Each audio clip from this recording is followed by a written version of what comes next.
Bonjour à tous, bienvenue sur KTO. Dans le cadre de cette série d'émissions de préparation à la visite de Benoît XVI en France, j'accueille aujourd'hui Monseigneur Perrier, évêque de Tarbes et Lourdes. Monseigneur, bonjour. Oui, bonjour. Merci de nous accueillir, ou plutôt Oui. parce que nous sommes ici chez vous. Alors on va revenir ensemble sur cette année jubilaire. Lourdes fête cette année le 150e anniversaire des apparitions. Et puis Lourdes accueille cette année, dans quelques jours, Benoît XVI. Alors c'est une année importante pour vous.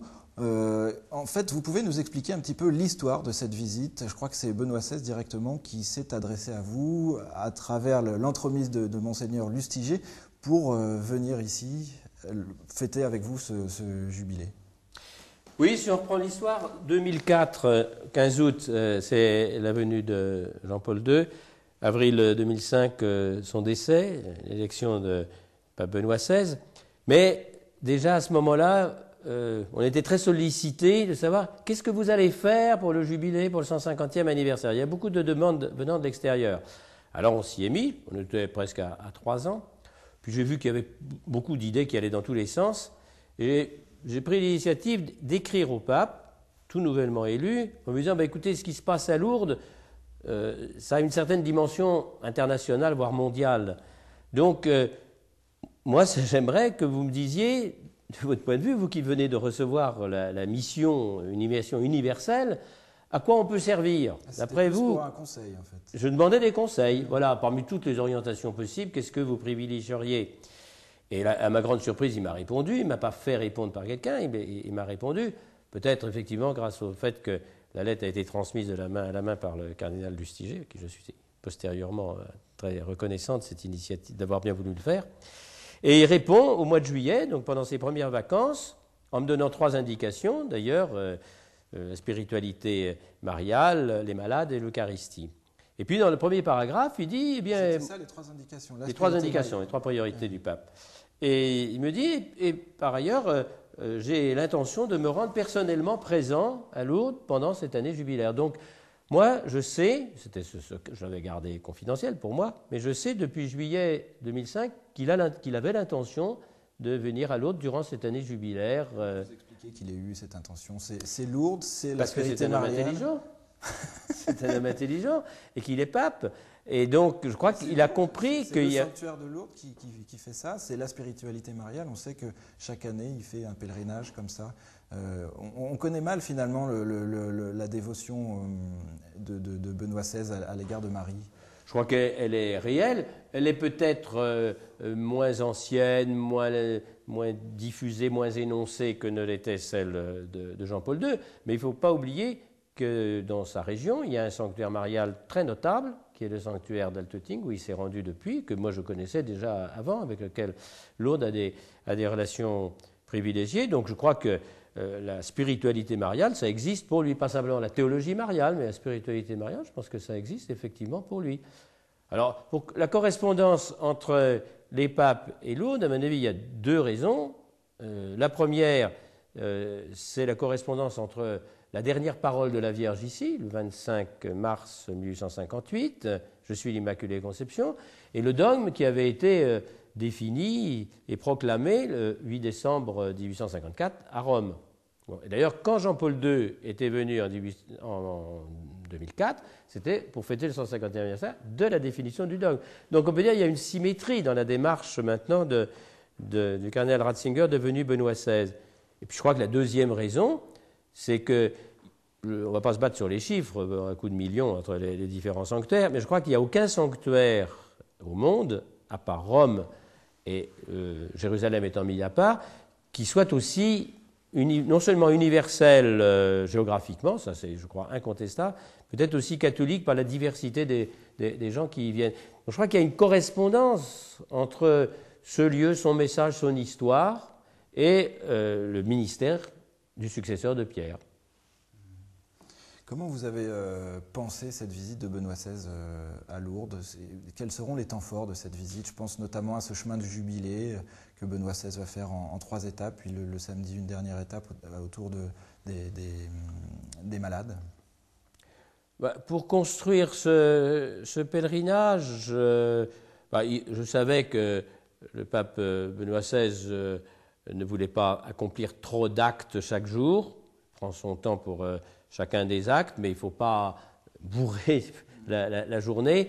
Donc il ne fallait pas que ça ressemble au premier pèlerinage de Jean-Paul II, qui avait été une vraie course contre la montre. D'ailleurs, la montre avait gagné contre Jean-Paul II. Finalement, il a quand même pris du retard. Bon.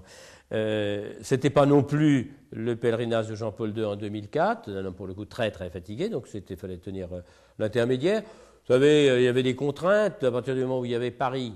Bon, je savais qu'il n'arriverait qu'en fin de journée du samedi. Bon, le dimanche matin, pour un pape, c'est assez normal de dire la messe. Bon, par ailleurs, c'est ce que je voulais dire. C'est du bon sens. C'est du bon sens. Oui. Bon, qu'il y avait aussi le lundi matin. Donc, comme ça, on s'est dit que le dimanche matin serait plutôt consacré aux jeunes, hein, en particulier pour faire le lien avec les JMJ. Vous pourrez y revenir si vous voulez, parce que c'est la fête de la croix glorieuse et que le symbole des JMJ, c'est la croix qui va d'un pays à un autre. Le lundi, au contraire, c'est Notre-Dame des douleurs, donc ce sera consacré sera consacré aux malades et aux hospitaliers, aux malades, aux handicapés et aux hospitaliers. Et dans cette journée du lundi, le pape célébrera le sacrement des malades, l'onction des malades. Ça, je ne crois pas que ça se soit fait très très souvent.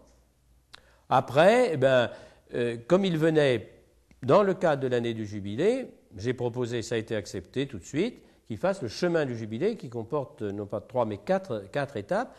Et ce qui est très intéressant de voir, c'est que dès son hélicoptère va se poser sur le terrain de rugby de Lourdes, autrefois glorieux, il prend la papamobile et il fait tout de suite, il n'y a pas de mode accueil, il n'y a pas de cérémonie protocolaire, et il commence tout de suite le chemin du jubilé. Donc il va tout de suite à l'église paroissiale, où il y a les fonts baptismaux, qui sont les fonds baptismaux de Sainte-Bernadette. Il va au cachot, qui est la deuxième étape. Ça, disons, c'est le lieu évangélique, c'est-à-dire le lieu de pauvreté où Marie est allée chercher sa messagère. Il enchaîne. Les seules paroles qu'il prononce dans ce cas-là sont les paroles de prière. Il n'y a pas de mot de bienvenue, vous savez, toutes ces inutilités qui perdent du temps. Bon. Les discours un peu convenus. Bon. Et ensuite, il vient au sanctuaire, il entre par la vraie porte, qui est la porte de Saint-Michel, celle où on a toute l'esplanade devant soi, passe sous les arcades. Oui, mais on ne se précipite pas, on marque les étapes, passe sous les arcades où il y a une mosaïque représentant la Vierge à l'enfant, il embrasse cette icône, puis il va à la grotte.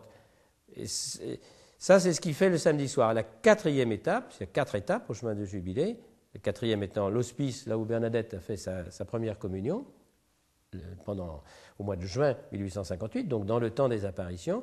Il le fera le lundi matin avant la dernière messe.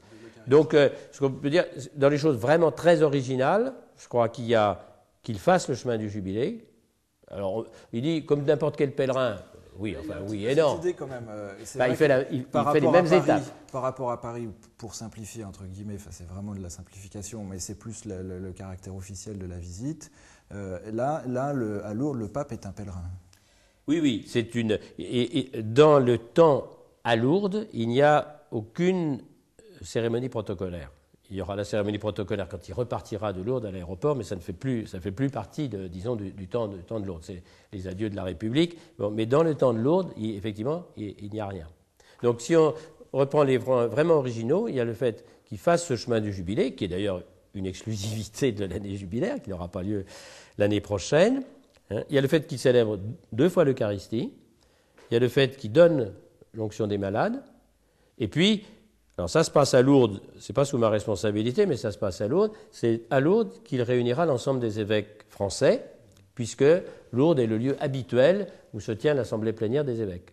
Oui, alors justement, Monseigneur, la CEF, pourquoi les évêques ont-ils choisi de se réunir une fois par an à Lourdes? Parce que finalement, Lourdes, ce n'est pas un lieu central de la France, quoi.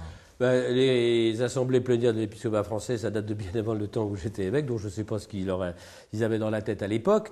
Mais je pense que c'est délibérément qu'ils ont choisi un sanctuaire, d'abord, donc un lieu religieux, et pas d'abord un lieu politique, comme est Paris. Et deuxièmement, je crois que c'est aussi une façon de faire comprendre que l'Église, elle n'est pas structurée comme l'État. L'évêque n'est pas le préfet. Et il n'y a pas de capitale de l'Église de France. Il y a l'imprimat des Gaules, mais il est à Lyon. Bon. Mais l'Église, elle est organisée, il y a des diocèses, il y a des provinces, il y a la conférence épiscopale française, etc., mais il n'y a pas de capitale. Et il vaut mieux qu'il y ait un lieu de rassemblement, qui soit plutôt un lieu spirituel, et disons un lieu hors pouvoir. Un peu comme, si on peut prendre cette comparaison, le Vatican ne dépend pas de l'Italie. Ce n'est pas un lieu de pouvoir fort. Et on a remarqué que ce que le pape a perdu en pouvoir temporel au XIXe siècle, il l'a plutôt gagné en autorité spirituelle depuis un siècle et demi. C'est peut-être ça aussi. Alors l'autorité spirituelle, peut-être ça joue aussi sur les débats en assemblée plénière. Certainement, le climat est différent, je crois. On serait sans doute encore plus attiré par une attitude polémique ou partisane si on était dans le lieu où se fait effectivement au sommet la politique de la France. Bon. Pour autant, l'hémicycle ressemble, où se réunit la conférence, ça ressemble à un petit parlement, c'est-à-dire on peut entrer, sortir, il y a les tribunes, il y a la présidence, etc. Mais moi, par exemple, j'ai toujours interdit qu'on célèbre l'Eucharistie parce que c'est organisé comme un lieu de débat et pas un lieu de célébration. Alors on va revenir à cette année de jubilé. Benoît XVI, dans quelques jours, ici à Lourdes. On se souvient aussi de Jean-Paul II. Alors on l'a dit, Jean-Paul II, le pèlerin, Jean-Paul II, un pape malade, très affaibli à ce moment-là. Comment vous imaginez Benoît XVI pour cette visite? Comment sera-t-il? Il y a le pèlerin, c'est difficile mais est-ce que vous pouvez un petit peu caractériser cette visite de Benoît XVI? Écoutez, on pourrait se retrouver après son pèlerinage. Vous savez, les deux pèlerinages de Jean-Paul II ont surpris l'un et l'autre. Hein. Le premier, celui de 1983, il a lâché le 14 août au soir, du haut de la basilique du Rosaire, le discours le plus précis et, sur le fond, le plus violent contre la persécution religieuse. Personne ne s'y attendait. Je peux vous garantir qu'y compris dans l'entourage, il y avait très peu de gens qui étaient au courant. On s'attend à ce que le 14 août au soir, il fasse une pieuse méditation. Bon, scoop. Et en plus, 2 ans après l'attentat, il y avait aussi toute une... Oui, et c'était bien avant la chute du mur. C'était en 83. Bon. Et c'était très précis sur les différents types d'atteintes à la liberté religieuse, et pas seulement au-delà du rideau de fer. Vous étiez là, vous, à ce moment-là? Non, mais j'étais curé de Notre-Dame de Paris, et j'avais choisi, sans savoir du tout ce qui est le contenu, de retransmettre, parce qu'il y avait la télévision d'État, à ce moment-là, qui a retransmis, et on a projeté sur le parvis de Notre-Dame, et donc j'ai entendu ce discours sur le parvis de Notre-Dame. Et quant au pèlerinage de Jean-Paul II en 2004, alors tout le monde l'avait annoncé, il est malade, il est malade, il est malade. Bon, tout le monde était très content parce qu'il y avait une faiblesse quand il est arrivé à la grotte. Bon. Mais en fait, ce n'est pas ça ce qui s'est passé. Le vrai événement de ce pèlerinage, ça a été d'une part les dernières paroles qu'il a prononcées dans l'homélie de la messe, parlant de la liberté, et qu'il fallait défendre sa liberté. Il mettait ça en rapport avec l'Immaculée Conception. Et tout à fait à la fin, le temps de prière qu'il a eu à la grotte, ça c'était prévu. Mais ce qui n'était pas du tout prévu, c'est que tout le sanctuaire, il devait rester encore, je ne sais pas quoi, 100 000 personnes qui étaient dans les sanctuaires, grâce aux écrans, se sont tus, se sont associés à sa prière. Et il y a eu un moment d'une dizaine de minutes de recueillement de tout l'espace du sanctuaire. C'était un événement de prière. Ça, ce n'était pas programmable. On ne peut pas dire aux gens, vous allez vous taire en regardant une image. Bon. Et je crois que les salles de presse aussi se sont tues. Donc pour moi, c'est ça le vrai événement. Et le vrai cadeau qu'il a fait à Lourdes, c'est de montrer qu'une grande foule, même un peu fatiguée, etc., une grande foule peut se recueillir. C'est ce silence, c'est le souvenir que vous gardez de cette visite. Oui, et je crois que c'est une grande leçon. On prie à Lourdes, on a toujours prié à Lourdes, évidemment. Les gens qui viennent de l'extérieur disent on fait que ça, on prie tout le temps. Bon. Mais est-ce qu'on aide suffisamment les gens à prier? Bon, la grotte, il y a tellement de monde, c'est souvent un peu désordre, hein, c'est pas si facile que ça de s'y recueillir. Je crois qu'il faut braquer tous nos efforts, une partie au moins de nos efforts, sur l'aide à la prière. Parce que la prière est difficile dans ce monde d'aujourd'hui où on est harcelé d'images, de sons, d'émotions, de stress, etc. Et je crois que les sanctuaires, et les pèlerinages, les sanctuaires, doivent être des lieux de prière. Bon, les gens ils peuvent aller dans des monastères, mais tout le monde ne doit pas se précipiter dans les monastères. Bon. Ça, la prière, c'est possible lors d'événements comme ça. Moi, je crois. Les JMJ sont un autre exemple, hein, avec cette capacité des jeunes de passer très très rapidement de l'explosion. Ils sont déchaînés, on ne va rien avoir. Et puis 2 minutes après, au contraire, ils sont tout à fait recueillis et ils intériorisent. Donc ça montre que c'est possible. Mais il faut prendre des moyens. Sinon, c'est le bruit qui gagne. Qui n'est pas forcément un bruit très fort, mais être harcelé de trop de portables, c'est infernal, quoi. C'est tellement indiscret. C'est peut-être indiscret. On n'entend pas ce que dit l'interlocuteur, mais par contre, les gens qui parlent à un portable, je ne sais pas pourquoi, ils seront toujours obligés de gueuler. Bon. Et donc c'est extrêmement dérangeant. Pas seulement la sonnerie, mais le fait qu'il y ait des gens qui parlent comme ça. Je ne sais pas pourquoi, quand on parle à son voisin, c'est discret, et quand on parle à un portable, il faudrait améliorer la technologie. Peut-être. Quand vous organisez un voyage là, comme celui de Benoît XVI, qu'est-ce qui prédomine? Là, c'est la prière, c'est le silence, c'est aussi ce chemin de jubilé. Qu'est-ce qui fait comment vous organisez ce voyage? Vous savez, d'abord, je ne suis pas seul à organiser parce qu'il y a ceux qui veulent. Moi, je ne l'ai jamais rencontré directement pour l'organisation, mais il y a les gens qui le représentent. Autrefois, ça a été M. Boccardo, qu'on a beaucoup connu. Maintenant, c'est le docteur Gaspari. Bon, donc, qui ont des consignes quand même assez précises sur son emploi du temps. Donc, il y a des va-et-vient. Bon, et pour la liturgie aussi, il y a des va-et-vient. On n'est pas tout seul. Hein. Et puis, si vous recevez quelqu'un, il faut savoir aussi quels sont ses souhaits, ses contraintes. Voilà. Donc, moi, je dois dire que ce soit Jean-Paul II 2004 ou cette fois-ci, moi, j'ai trouvé que le rapport avec Rome était assez facile. Hein. Le programme que j'avais proposé, bon, il s'est appliqué pratiquement tel quel pour 2004. Et là, j'ai proposé le chemin du jubilé, ça a été accepté. C'était pas évident. On peut dire non, le pape, il va à la grotte, il ne va pas aller se promener dans les rues de Lourdes, etc.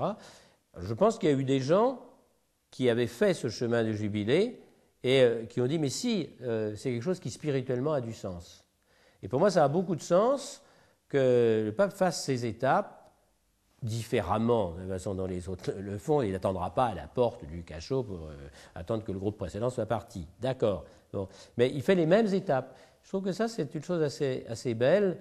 Je prends une comparaison, ça choquera peut-être quelques téléspectateurs, mais une des belles choses du pèlerinage de la Mecque, c'est qu'ils sont tous habillés pareil, ils mettent tous le même vêtement blanc, des richissimes émirs jusqu'aux gens un peu fauchés qui ont voulu à tout prix faire ce pèlerinage une fois dans leur vie. Je trouve que c'est un assez beau signe, ça.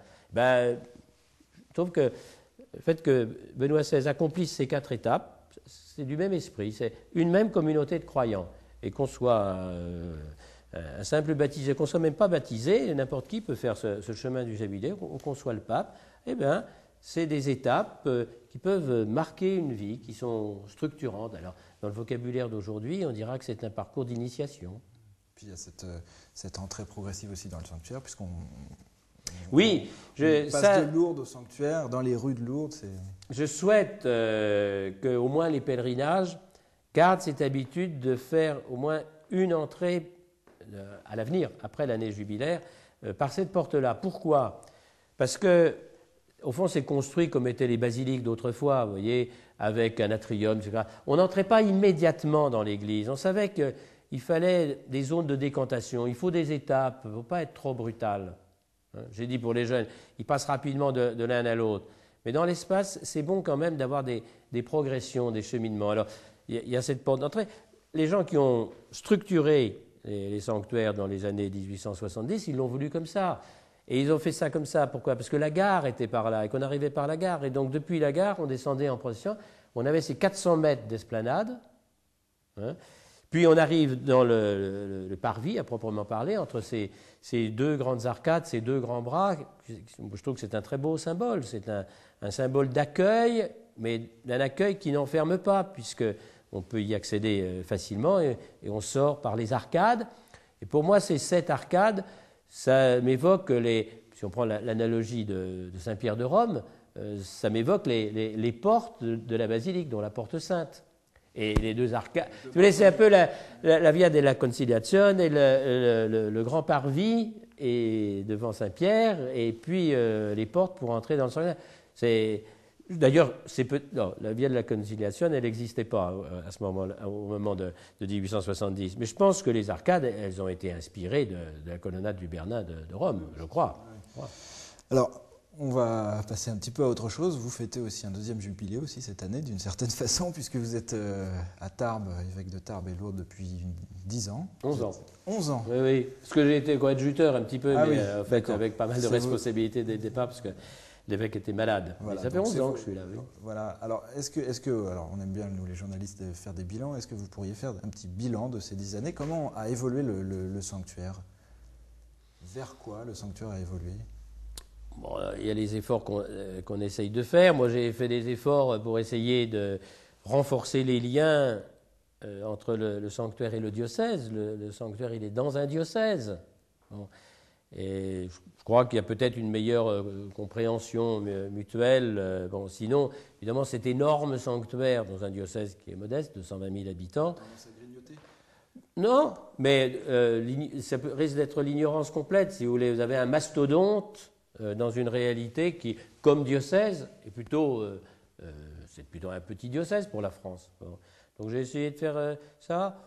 Qu'est-ce que j'ai fait? J'ai essayé d'abord de rembourser les dettes, puisque quand je suis arrivé, se finissaient les 2 accueils qui permettent d'accueillir dans des conditions quasi médicales, sans être un hôpital, mais dans de bonne sécurité médicale, 1500 malades. Bon. Ben, vous savez, ça coûte des sous. Donc c'était fait quand je suis arrivé. Comme je dis, moi j'ai eu qu'à bénir et à payer. Donc c'est pas rien quand même. Bon. Or, ultimement, c'est l'évêque qui est responsable. Hein. L'association diocésaine, le président, c'est dans le droit français comme ça, c'est l'évêque. Et maintenant, vous savez, immédiatement, on monte au numéro 1. Hein. Donc, ni moi ni aucun de mes confrères évêques, on ne peut s'abriter en disant, écoutez, ça, les questions financières, vous vous débrouillerez. Et c'est comme un chef de famille, il faut bien quand même s'occuper de ce qui est de quoi faire manger les enfants. J'ai essayé aussi d'ouvrir sur d'autres sanctuaires. On a créé un réseau marial européen avec 20 autres villes sanctuaires mariales, une par pays, à travers toute l'Europe occidentale, centrale, orientale, y compris avec des sanctuaires de rite grec catholique. Voilà. Parce que moi, je suis extrêmement conscient de la force d'attraction qu'exercent aujourd'hui les sanctuaires, tous les sanctuaires, avec plus ou moins de force, si vous voulez, mais tous les sanctuaires. Bon. Dans l'Église d'aujourd'hui, c'est un élément de repère. Vous avez senti évoluer clair, cette force d'attraction. Ben, vous savez, j'ai été curé de Notre-Dame pendant 7 ans, j'ai été à Chartres pendant 7 ans, alors je connais un petit peu cette question-là. Mais l'inverse, le défaut qu'ont les sanctuaires, c'est de se refermer sur eux-mêmes. Parce qu'à la limite, ils peuvent se suffire à eux-mêmes. Bon, j'ai un exemple très précis dans la tête qui n'est pas en France et que je ne nommerai pas, mais un sanctuaire peut se dire, de toute façon, moi je survivrai toujours. Bon. Et je crois que c'est très important, au contraire, les gens circulent, que s'ils passent d'un sanctuaire à un autre, il y a une certaine atmosphère commune. Chaque sanctuaire a son histoire, a son charisme, ses particularités, etc. Il ne s'agit pas de les aligner les uns sur les autres. Mais quand même, il y aurait plus de relations, il y aurait plus de fraternité, je pense que ça vaudrait le coup. Et puis d'autre part, dans l'espace, surtout dans l'espace européen, les gens, comme je vous disais, circulent beaucoup. Hein, et on ne peut pas se dire, je suis à Lourdes, donc je m'adresse aux Français, je suis à Czestochowa, je m'adresse aux Polonais. Il y aura de plus en plus de Polonais qui viennent ici et de Français qui vont à Czesto. Ou n'importe quoi, ou Lorette, ou Altötting chez les Allemands, et qui voit venir bien plus de monde depuis qu'on sait que Benoît XVI vient de par là. Voilà. Donc ça, oui, j'ai dépensé un peu d'efforts pour ça, pour mettre en route ce réseau marial européen. Et si j'ai le temps, j'aimerais bien faire aussi un petit réseau marial mondial, parce qu'il y a de très très grands sanctuaires en dehors de l'Europe, Aparecida au Brésil, où le pape s'est rendu, Guadalupe au Mexique, Panankali en Inde, qui est un sanctuaire très interreligieux, où il y a beaucoup d'hindous, mais ici aussi on va venir beaucoup d'hindous. On a beaucoup à se dire, je trouve, d'un sanctuaire à un autre. Bon, bah écoutez, on va juste peut-être pour conclure, on va revenir sur cette visite de Benoît XVI. Qu'est-ce qu'on peut vous souhaiter là, ces quelques jours avant l'arrivée de Benoît XVI? Qu'est-ce que vous attendez? Je souhaite quand même que les gens viennent. Pourquoi? Parce que c'est un événement d'église.